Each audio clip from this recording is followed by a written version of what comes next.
Olá, estamos começando a nossa live de hoje um pouco atrasado, porque é uma correria, né? Peço desculpas por isso. Nós já estamos aí com 426 mil inscritos, agradeço a todos vocês, né? E sempre sugiro, se você não se inscreveu ou tem alguém que gosta do nosso canal, é fácil, escreva lá, escreva blog do Vila, Marco Antônio Vila, ative as notificações, porque é aquele sininho que vai avisando as novas postagens, tem as páginas dos comentários e vocês debatem. Muito obrigado por tantas sugestões e elogios e propostas que vocês apresentam. Muito obrigado mesmo, né? E também tem lá o like, vocês colocam like lá no que vocês gostaram. Aproveito para lembrar, vocês viram hoje, postamos a excelente brilhante entrevista do ministro do Supremo Tribunal Federal, Luiz Roberto Barroso. Antes eu recortei um trecho da entrevista, postei pouco antes, vocês vão ver no canal, que é a discussão da intervenção militar, o tal artigo 142, que tanta gente diz bobagem. Ele faz um esclarecimento excelente, né? E depois tem a postagem completa da entrevista. Assista, é uma aula de direito constitucional, de democracia, de pluralidade, de respeito às diferenças. Excelente, vejo, e é isso que a gente quer, elevar sempre o nível da qualidade do debate político no Brasil. Bem, nós estamos vivendo essa situação tenebrosa, as notícias, infelizmente, não é possível, ninguém gosta de dar notícias duras, difíceis. Ontem mesmo eu estava no Jornal da Cultura, e no final até brinquei citando um personagem lá do Cândido, do Voltaire, né, o Dr. Pangloss, o otimismo, etc. tal, né? Eu falei, nem se o Dr. Pangloss estivesse no Brasil, ele seria otimista. Não por causa das nossas potencialidades, que são muitas, não é isso. Nossas potencialidades são muitas. O problema é ter um criminoso, um marginal na presidência da República. Você vai dizer assim, se você está me assistindo pela primeira vez. Criminoso por quê? Porque comete sucessivos crimes contra a Carta Magna, contra a Constituição. Aí você vai falar, marginal por quê? Porque ele vive à margem da lei, cometendo sucessivos crimes, ele e sua família, que é o MORCRIM, que é uma abreviação de organização criminosa. E hoje nós vamos mostrar outra vez, está farto o noticiário, de como a família dele, há 3 décadas, vive cometendo crimes, liderado pelo pai, que é o chefe da quadrilha, né? E cada vez mais está patente aí. E a pergunta, acho que de qualquer pessoa, hoje mesmo olhando o UOL, né, o jurista hoje, Maiorovic, diz não entender que o parlamento espera para abrir um processo de impeachment. Eu também, eu faço essa pergunta há semanas, quiçá meses já, né, nesses nossos encontros. Portanto, é uma situação extremamente complexa que nós estamos vivendo e assistindo passivamente, né? Parece aquela velha imagem, você tem o rio, a canoa está indo, a cachoeira está lá, né? Tem 200 metros, a queda d'água, e nós estamos indo para o suicídio numa nação. E eu tenho repetido, falei na CNN no sábado, né? Vocês viram, no Jornal da Cultura ontem muito breve, porque é um jornal bem curto, nos nossos encontros com bastante tempo e dando uma série de exemplos. Portanto, não é na questão do panfleto, é da sustentação histórica. Isso nunca ocorreu na história do Brasil, desde de 1889, se quisermos fazer um corte, né? E eu sempre tenho dito, lembra nos nossos encontros, que é a relação dos Estados Unidos. Lembra quando eu citei o Foster Dulles, secretário de Estado do Eisenhower, né? Inclusive o Eisenhower é citado na entrevista belíssima do ministro Barroso, mas aí assistam lá, não vou contar. O Foster Dulles é chefe do Departamento de Estado, né? Ele diz, os Estados Unidos não têm amigos, têm interesses, né? E é isso mesmo. O Trump, hoje eu estou citando o G1, diz que cogita banir viagens do Brasil aos Estados Unidos por causa do coronavírus. Lembra que nós falamos há 3 semanas, temos falado isso? 3 semanas, né? Lembra que numa semana lá atrás, há cerca de 21 dias, ele falou 3 vezes em dias separados que o Brasil era um país infectado. Olha o que ele disse. O amigo do Bolsonaro, que sobe o Bolsonaro, o traidor da pátria, Lei de Segurança Nacional, viu, Bolsonaro? Você vai para Bangu 8, hein? Que é o teu lugar, né? Subindo com a bandeira americana domingo. Olha a reciprocidade do Trump. Não quero que as pessoas venham aqui e infectem o nosso povo. O Brasil está com alguns problemas, sem dúvida. Repetindo, olha que lindo. A reciprocidade em relação ao traidor. Né?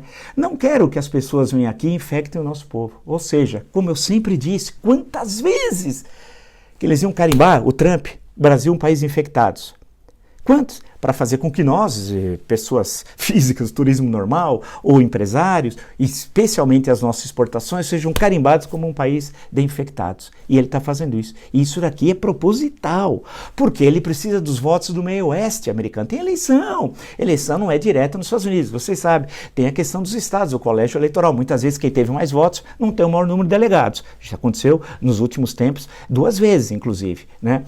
Mais recentemente. Então, ele precisa dos votos ali dos agricultores, que devem fábulas, a dívida é fabulosa, e o coronavírus está chegando ao meio oeste também. E o que acontece? Ele precisa de votos de lá, e ele vai se aproximar. Essa história com a China, que ele fala que não vai honrar o pagamento dos títulos de dívida pública, o maior credor dos Estados Unidos é a China, em termos de compra de título de dívida pública, é a China. Entenda esse registro. E que ele não vai honrar o seu conversa. Isso daí é tudo papo para depois ele chegar a um acordo, como chegará com a China, né? E um acordo que vai ocupar boa parte das exportações do agronegócio brasileiro para a China, o que eu venho cantando a bola há meses. E o arquivo, insisto, do canal mostra há meses. E vai chegar isso, e vai acontecer isso. Né? É aquela velha história. Eles que amigos, e nunca nem foi amigo, né? No sentido de ter alguma relação mais próxima. Ele nem sabia o nome do Bolsonaro. A primeira vez ele se dirigiu ao Bolsonaro por um nome errado. Os presidentes americanos nem sabem do fica direito ao Brasil. Lembra o Reagan quando visitou o Brasil? Lembra quando ele chegou em Brasília? Vocês, mais novos, não devem se lembrar. Ele desceu aqui em Brasília e falou: poxa, eu estou muito satisfeito de estar aqui na Bolívia. Eu falei: pô, não é Bolívia, cara, é com B, mas é o Brasil. Nem sabia que ele estava no Brasil. Né? Então, é do mesmo jeito, ele não está nem aí, o Trump, e vai saber do Bolsonaro, eles devem rir do Bolsonaro, da mediocridade do Bolsonaro, dessa família horrorosa, né? Do Bananinha. Lembra quando ele queria colocar o Bananinha, embaixador, o Bananinha, se você coloca um planisfério, não identifica continentes. O Bananinha não tem a mínima ideia das questões diplomáticas do Brasil, é um ignorante, é uma topeira, é um ignorante despreparado, falsificou o domicílio eleitoral em São Paulo. Ele está lá com a maior cara de pau, né? Esse é o Bananinha, que não sabia que era o Henry Kissinger. E quando foi falar o Winston Churchill, falou que, não lembra, acho que ele falou, Churchill, ele nem sabe quem é. Por sinal, um outro que virar ministro da Saúde também não sabe, um louco. Porque só tem louco nesse governo. Não é que o Brasil endoideceu, nós estamos aqui. Mas lá tem um louco agora que se auto-intitula psiquiatra, que diz que as mulheres não podem votar, porque se as mulheres votassem, por exemplo, Churchill nunca teria sido eleito.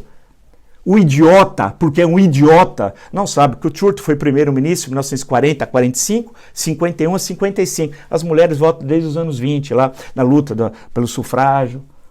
Então é isso, a gente tem esse tipo de pessoa da educação, não sabe escrever e chama os ministros de filha da puta do Supremo Tribunal Federal, desculpe, e quer prender todos. Então nós temos uma caterva, né? E temos que reagir contra isso, e reagir da forma nossa, pela Constituição, pela palavra, no campo, né, do convencimento, não da forma criminosa do Bolsonaro, que é assim com o miliciano. E nós vamos entrar no assunto. Ele é sócio de milicianos de há muito no campo do dinheiro e do voto. Né? Nós comentamos ontem como é que funciona a estrutura de votos no Rio de Janeiro, financiamento de campanha e dinheiro para o bolso da família Bolsonaro, do qual ele é o chefe da quadrilha. Né? E agora mais provas estão aparecendo. E vamos ver o que... Eu estou torcendo o senhor Aras se ele vai denunciar ou não, né? Eu estou de olho no senhor, hein? Eu estou de olho no senhor, eu e o Brasil, né? E o Trump, para fecharmos essa questão do Trump, ele justamente cogita, então, banir viagens ao Brasil, tal qual eu tinha dito.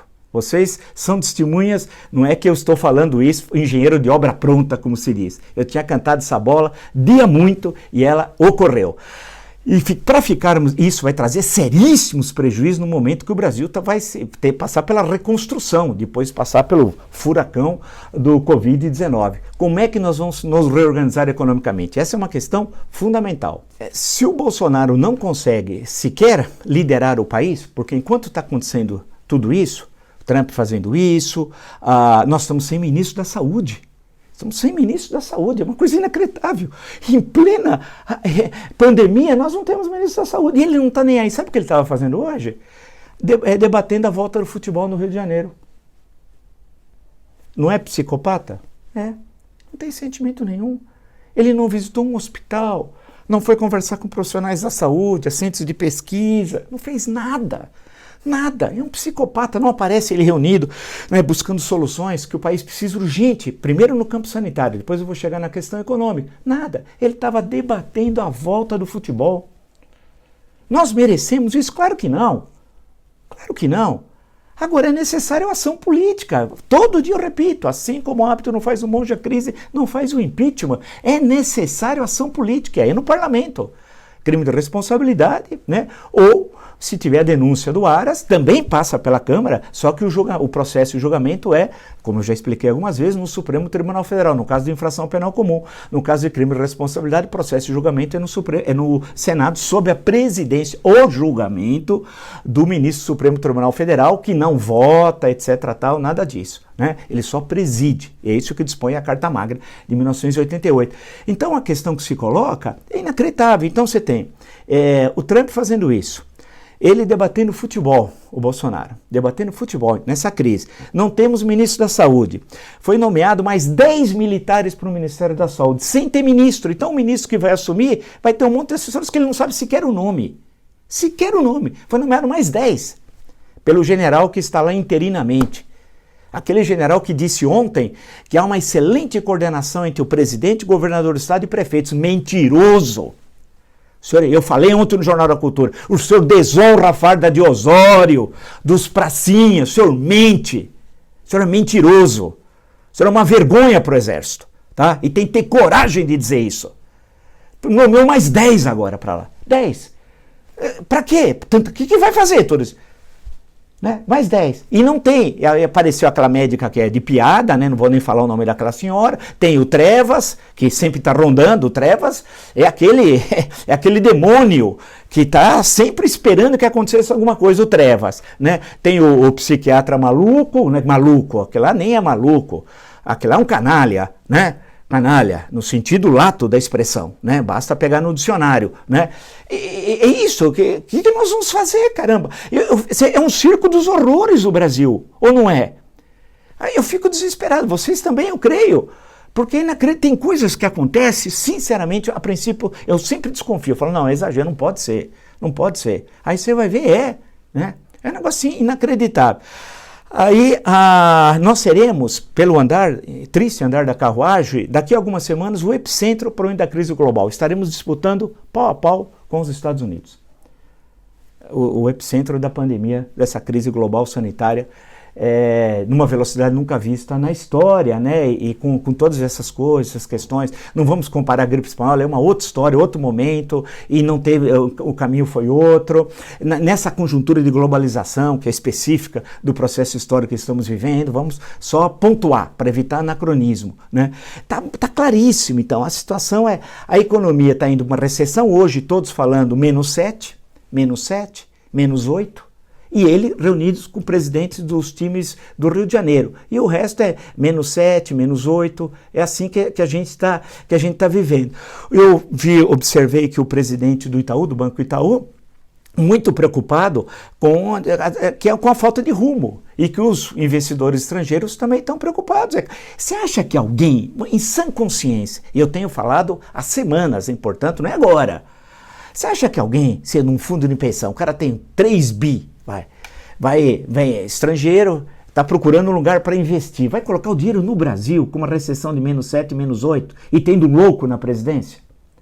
Nunca, porque o que o Bolsonaro está fazendo, nós precisamos reconstruir a nossa imagem internacional, algo que também eu venho falando, graças a Deus os outros estão concordando, fico satisfeito, não penso que eu ficar falando isso é melhor, tem que socializar essa leitura de mundo, né, de mundo, do Brasil e do mundo, né? Nós somos Estado pária, igual a África do Sul na época do Apartheid, ninguém quer saber de nós. E eu falei que esse negócio do carimbo de infectado pegou, e no campo econômico, o presidente Itaú falou, olha, a coisa está feia, tá? Não há programa econômico, não há governo. Em síntese, não há governo. O Bolsonaro só tem uma preocupação, o psicopata, não ir para Bangu 8. É isso. Ele só pensa nisso. A articulação com o Centrão deu agora bilhões de reais, o criminoso, para o Centrão no FNDE, Fundo Nacional de Desenvolvimento Escolar. O que é isso? É um assalto ao nosso dinheiro, o meu, o seu, nosso dinheiro. E ele, que é da nova política, que queria combater a corrupção, ele é corrupto. É tão corrupta a família, vamos lá para descer. Olha, de acordo com a Folha de São Paulo, estamos aqui para mostrar a corrupção da família Bolsonaro, da Orcrim, né? Falava que o Bolsonaro repassou 500 mil reais , do fundo público partidário a advogado investigado no caso Queiroz. Recebe 500 mil no total, 40 mil por mês. Vitor Granado Alves é investigado em esquema de rachadinhas, eles são especialistas nisso, né? E citado em relato sobre o vazamento da PF. E aí vem todo o relato, Flávio, eles vivem, ele colocou os 3 filhos, além dele, 4, e a primeira mulher, 5 na política. Era para mamar nas tetas do Estado e para empregar todo mundo e se aliar às milícias no Rio de Janeiro. Cada vez mais está comprovado. Você vê agora, o filho pegou 500 mil e aproveitou do mesmo escritório de advocacia, de acordo com a mesma fonte Folha de São Paulo, uma das sócias do escritório, uma senhora chamada Mariana, figura como assessora parlamentar também do gabinete. Então ele aproveita e já resolve, contrata o cara a pagar 500 mil e uma das sócias do escritório ele traz para o gabinete dele e paga um salário baixíssimo de R$ 22.943,73. Quem não queria ganhar isso? Né? Ele pega dinheiro público e entrega. Isso aqui é ação republicana, no sentido lato? Não, é crime. É crime. Né? É crime, é um homem criminoso, mas a família é criminosa. Né? Vamos ver o inquérito das fake news, que está sob responsabilidade do ministro Alexandre de Moraes. Né? É isso. Então, quando se fala, não há nenhum exagero. É que é uma cobrança, e faço mesmo uma cobrança a todos nós, de mobilização. Tem saído documento, citei ontem, da Comissão Arnes, parabenizei, achei um ótimo documento, mas precisa de mais, né? Demais. Não pode ter mobilização do rua porque tem uma questão sanitária. Não pode nem ir para auditórios, idem, não pode. Então tem de se criar novas formas, e o Brasil é inventivo, nós construímos alguma... Agora, não é possível assistir tudo isso... Tudo parado. E a economia está ruindo, porque as ajudas micro, pequenas e médias empresas demoram uma eternidade para sair, os empréstimos ninguém sabe onde estão. E agora, vendo aqui também, agora eu citando o estadão.com.br, diz o senhor Mansueto, que é dos melhores daquela equipe econômica que tem gente pavorosa, né? Manter pagamento do auxílio emergencial é fiscalmente impossível, diz Mansueto. Linha fina. Para o secretário do Tesouro, o país precisa tentar conter a informalidade do atual mercado, em vez de colocar os trabalhadores em programa de transferência de renda. Bem, só falta aparecer o Papai Noel, né?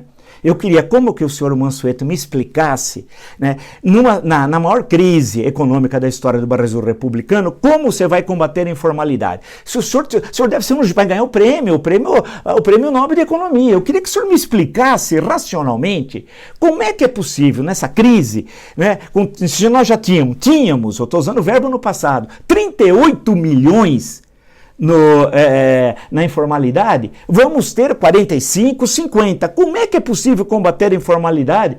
Eu queria que o senhor explicasse. Né? O senhor me desse a fórmula mágica. O senhor está dizendo uma bobagem. É uma bobagem. O senhor é um dos melhores ali, imagina os piores, hein? Em vez de colocar os trabalhadores em programa de transferência, não, agora é questão emergencial. Tem que ter transferência sim. Nós temos 300 bilhões de renúncia fiscal ano para grandes empresários. 300 bilhões de reais ano. Quer dizer, para o grande empresariado, tudo bem. Agora, para o seu Zezinho, quer dizer, 600 reais, aí o Tesouro não aguenta. Claramente, nós temos... O que significa isso, né? É um governo que representa quem? Uma ínfima parte do empresariado e do andar de cima, para usar uma imagem ao gosto do Hélio Gaffson. É o conjunto, né? Mas uma ínfima parte que não consegue ter a perspectiva nacional, social, que inclusive seus próprios negócios só vão sobreviver e progredir lá no futuro se tiver consumidores. E não vai ter consumidores num país destruído pela maior recessão da história. Isso é o óbvio ululante. Nós sempre tivemos dificuldades no Brasil, em outros momentos, quando nós tínhamos... Mas havia uma elite empresarial que dialogava, falava, tinha líderes empresariais, empreendedores, gente que estudava, falava, ministros. Eu sempre, vez por outra, eu já citei aqui mais uma vez, Roberto Simes, fundador do Centro de Indústrias, depois da Federação, antes Fiesp, depois Fiesp, tudo isso. Poxa vida, quantos livros ele escreveu? Tem belos trabalhos, inclusive na área de História Econômica do Brasil. Foi deputado constituinte em 33, 34, para a Constituição 34, né? Quem que tem de líder empresarial? Aqueles que fizeram aquela marcha em direção ao STF, do Palácio Planalto ao STF outro dia, foi uma coisa patética. Não tem mais liderança empresarial. Não tem. Os sindicatos, federações, confederações, não tem naquela... É coisa de cartório. Não tem... Estou falando do lado empresarial, né? Não tem nada. Pô, tem um sujeito aqui em São Paulo, na Federação de Agricultura, ele está na presidência, o senhor Fábio Meirelles, desde 1975. Somente 45 anos, pouco tempo. Imagina o que era o mundo em 75. Vamos lembrar o que não tinha em 75, do que nós temos hoje no nosso cotidiano. Esse homem está desde lá. E não é o único, tem outros pelegos do sindicalismo empresarial e que se eternizam, mudam o estatuto toda hora e vão se eternizando, né, no poder. Então, a questão que se coloca para os empresários também é ter um choque, né? Em 89, o Mário Covas, no discurso lá no Congresso, que lançou sua candidatura, falou em choque de capitalismo e tal, né? Acho que ele não acreditava muito naquilo que ele estava lendo, mas tudo bem. O que nós precisamos é isso, é um choque de consciência do que é o país. O empresário é muito míope, né? Que não entende, se não tiver mercado consumidor, a empresa dele vai para onde? Ou seja, precisa ter renda do outro lado. Né? E para ter renda precisa distribuí-la, o país precisa crescer. Então são coisas básicas, né, que qualquer pessoa entende de como é que funciona um país. Principalmente quando vive uma crise tão grave como a nossa. Então tudo que a gente tem falado aqui, infelizmente, não falo, insisto, né, não digo isso com nenhum prazer, mas acaba se reforçando, né, a todo momento. Então não é ser pessimista. Quando eu brinquei lá com a história do Dr. Pangloss, lá do Cândido, lá do Voltaire, né? Que nem ele estaria otimista aqui, né? Mas é que a situação concreta é essa. Nós só poderemos reverter esse quadro, primeiro, a um pressuposto básico, a saída de Bolsonaro da presidência da República. Um novo ministério, uma nova orientação econômica, política e uma reinserção do Brasil no mundo, né? E primeiro aqui com os nossos parceiros do Mercosul, que estão preocupadíssimos com o Brasil, na América do Sul, mais amplo, que alguns da América do Sul, vocês sabem, não fazem parte do Mercosul, e a inserção no mundo. E fazemos a transição para o processo eleitoral de 2022. É isso, né? Se nós não fizermos, quanto mais a gente demorar a fazer esse processo, não vai ter jeito. E não imagine, insisto, que o Bolsonaro vai se converter à democracia. Né? Eu sempre cito o exemplo do Paulo de Tarso, né? O caminho lá de Damasco e vem a conversão. Aqui para ele não tem. Ele é um sujeito fora do campo democrático. Ele não é direita, liberal, conservador, nada disso. Ele defende tortura, né? É um homem que defende a violência, que defende o fechamento dos outros dois poderes. Tantas vezes manifestou isso, né? Como presidente e quando deputado defendeu guerra civil. Ele defendeu a morte de 30 mil brasileiros, está cheio. Sabe quem eu ouvia? O Super Pop. Então nós tivemos um presidente, olha que país, aonde a draga que nós chegamos. Né? O nosso presidente saiu do Super Pop ao Palácio do Planalto. Passou antes por Rio das Pedras, lá com o capitão Adriano, escritório do crime, e terminou no Palácio do Planalto. Meu Deus do céu, eu sinceramente nunca imaginei, mas nunca imaginei que nós chegaríamos a essa situação. Com relação o Weintraub também tem problemas, o de denúncia também, usou, isso é a fonte, é o Globo, né? Usou assessores do MEC como advogados em causas privadas. Eles adoram usar recursos públicos para resolver suas pendências. Então, quando você dá um desenho vê essa situação, e nós seremos, infelizmente, estamos chegando a ser o epicentro da pandemia. É trágico isso, né? A situação está cada vez se agravando mais e todo mundo está assistindo. Veja que o mega feriado é a última tentativa de evitar uma enorme tragédia em São Paulo, na região metropolitana, são 35 municípios, e hoje no interior do estado também. Nós vemos a tragédia em Manaus, passa por Belém, São Luís, no caso Amazonas, Pará, Maranhão, né? A situação vai se agravar muito. Nós estamos assistindo. Ontem eu tive no Jornal da Cultura com um senhor, médico sanitarista brilhante, fiquei conversando com ele no final depois, e olha os números que ele foi me apresentando de levantamentos estatísticos. Isso é ciência, isso não é marginalidade, né? Isso é com Bolsonaro e sua caterva, não é ciência. Apresentando como é que é o número de infectados, qual é a porcentagem, o número de internações que nós temos no Brasil. Eu não sabia, 20 milhões. Com a crise, nós podemos ter 25, mas já tem 20, seriam 45. O sistema, se for tudo ao mesmo tempo, imaginou? Ele foi me apresentando umas coisas, eu voltei, eu falei, meu Deus, eu nem dormi, pô. O Bolsonaro roncou, roncou. Porque ele acordou, foi discutir futebol. Não, vocês estão percebendo? Como é que um empresário não tem vergonha na cara de sentar com um homem desse? E diz que ele está indo muito bem, é uma grande pessoa, o país afundando. Né? E tendo aquilo, e agora tudo bem, estão falando, gosto, tudo bem, não vou cobrar direitos autorais, longe disso, crise sanitária, crise econômica, crise político-institucional, caos social. Né? Isso.